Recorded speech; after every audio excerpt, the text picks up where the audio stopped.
Scattering of light.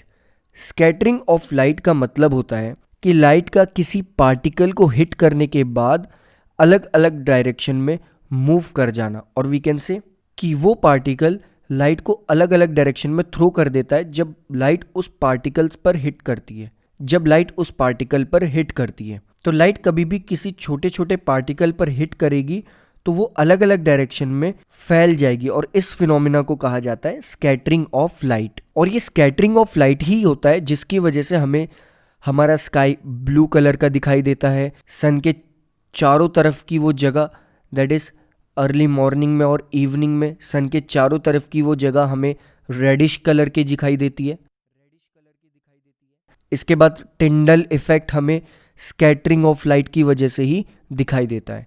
Scattering of light का मतलब होता है कि लाइट का कुछ पार्टिकल्स को हिट करने के बाद अलग अलग डायरेक्शन में फैल जाना। तो इसके वजह से ये तीन फिनोमिना होते हैं, दैट इज जिनके बारे में अब यहाँ हम डिस्कस करेंगे। टिंडल इफेक्ट, स्काई का ब्लू कलर में दिखना, और सनसेट और सनराइज के वक्त या उसके आसपास सन के चारों तरफ का एरिया या स्काई रेडिश कलर का दिखाई देना। टिंडल इफेक्ट, जब कभी भी लाइट छोटे छोटे पार्टिकल से स्कैटर होती है तो इस फिनोमिना को कहा जाता है स्कैटरिंग ऑफ लाइट, और इस इफेक्ट को कहा जाता है टिंडल इफेक्ट, जिसकी वजह से हम उस लाइट के पाथ को इजीली देख पाते हैं। सो टिंडल इफेक्ट एक ऐसा इफेक्ट है जिसकी वजह से हम ये देख पाते हैं कि लाइट किस पाथ में ट्रेवल कर रही है, यानी कि किस रास्ते से ट्रेवल कर रही है।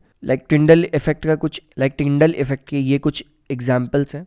यहाँ पे हम क्लियरली देख सकते हैं कि लाइट किस डायरेक्शन में ट्रेवल कर रही है, कैसे वो किस पाथ पर ट्रेवल कर रही है। ये जो रेज है ये हमें उन छोटे छोटे पार्टिकल्स की वजह से दिख पा रही है जिन पर ये लाइट पड़ रही है।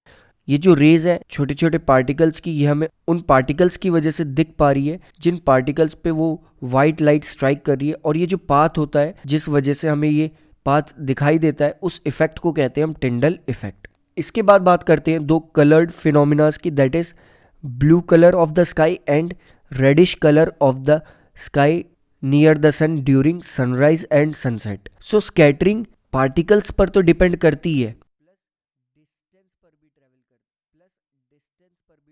प्लस डिस्टेंस पर भी डिपेंड करती है कि कितनी दूर तक ये स्कैटरिंग चल रही है। फॉर एग्जाम्पल, अगर हम स्काई के ब्लू कलर को डिस्कस करें तो वो इस वजह से होती है, तो वो स्काई का ब्लू कलर इस वजह से होता है क्योंकि लाइट जब हमारे इन्वायरमेंट में एंटर करती है तो वो एक डिस्टेंस ट्रेवल करके आती है, और ये डिस्टेंस जब वो ट्रेवल करती है तो इसके बीच में बहुत सारे छोटे छोटे एयर के पार्टिकल्स आते हैं जिसमें अलग अलग तरह के एलिमेंट्स होते हैं, लाइक ऑक्सीजन, नाइट्रोजन, या अलग अलग तरीके के एलिमेंट्स हमारे एयर में प्रेजेंट होते हैं। तो वो लाइट पूरा इन्वायरमेंट क्रॉस करके हमारी आइज तक पहुंचती है, और इस डिस्टेंस को क्रॉस करते टाइम एक पर्टिकुलर तरह का कलर स्कैटर हो जाता है, विच मीन्स वो फैल जाता है, जिसे कहा जाता है, जो कि होता है ब्लू कलर। और इन छोटे छोटे पार्टिकल्स की वजह से जो लाइट को स्कैटर कर रहे हैं, हमें स्काई का कलर ब्लू दिखाई देता है, दैट इज हमारे एटमॉस्फेयर की वजह से। लाइक एस्ट्रोनॉट्स अगर स्पेस स्टेशन में है तो उन्हें स्काई का कलर ब्लैक दिखाई देगा, और वी कैन से जब वो ऊपर की डायरेक्शन में देखेंगे उन्हें बिल्कुल ब्लैक दिखाई देगा, क्योंकि वहाँ पे कोई एटमॉस्फेयर प्रेजेंट नहीं है, वहाँ पे कोई पार्टिकल्स प्रेजेंट नहीं है जो लाइट को स्कैटर कर सके उनके ऊपर। बट हमारे ऊपर पूरा एक एटमॉस्फेयर प्रेजेंट है जिसमें बहुत सारे छोटे छोटे पार्टिकल्स हैं जिनकी वजह से लाइट स्कैटर हो पाती है, और हमें पर्टिकुलर ब्लू कलर स्कैटर होने के बाद दिखता है। होने को यहाँ पे और भी कलर स्कैटर हो सकते हैं, बट स्कैटर होते होते ये ब्लू कलर ही स्कैटर होता है, क्योंकि सबसे कम वेवलेंथ होती है वॉयलेट की। वॉयलेट पहले स्कैटर होना शुरू हो जाता है, इसके बाद इंडिगो, और इंडिगो के बाद ये blue, that is sky blue, ये कलर स्कैटर होता है। क्योंकि जैसे जैसे डिस्टेंस बढ़ता जाता है नेक्स्ट कलर स्कैटर होना शुरू कर देता है, और ये डिस्टेंस अर्थ के सरफेस और हमारे आउटर एटमॉस्फेयर के बीच में इतना है जहां तक ब्लू कलर ही स्कैटर हो पाता है। लेकिन अगर ये डिस्टेंस और बढ़ जाए, लाइक इवनिंग और मॉर्निंग के टाइम पर होता है जब सन से लाइट आ रही होती है और ज़्यादा डिस्टेंस कवर करना पड़ता है, तो उस टाइम पे ऑरेंज और रेड कलर भी स्कैटर हो जाते हैं, दैट इज इस विबग्योर में आगे के कलर्स भी स्कैटर होने लगते हैं, और इतने ज़्यादा कलर स्कैटर हो जाते हैं कि हमें स्काई का कलर रेडिश भी दिखने लगता है जहाँ पर ये सन होता है, चाहे वो इवनिंग का टाइम हो या फिर मॉर्निंग का टाइम हो। सो स्कैटरिंग सिर्फ पार्टिकल्स और कितनी दूर तक वो स्कैटरिंग हो रही है इस चीज़ पर डिपेंड करती है। जितना ज़्यादा डिस्टेंस होता है उतने ज़्यादा कलर स्कैटर होने लगते हैं।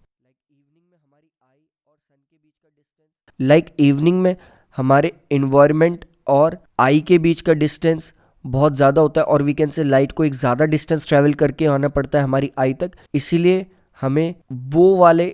हमें इवनिंग में सन के चारों तरफ जो स्काई होता है उसका कलर रेडिश या ऑरेंज कलर का दिखाई देता है और बाकी स्काई का कलर ब्लू कलर का दिखाई देता है।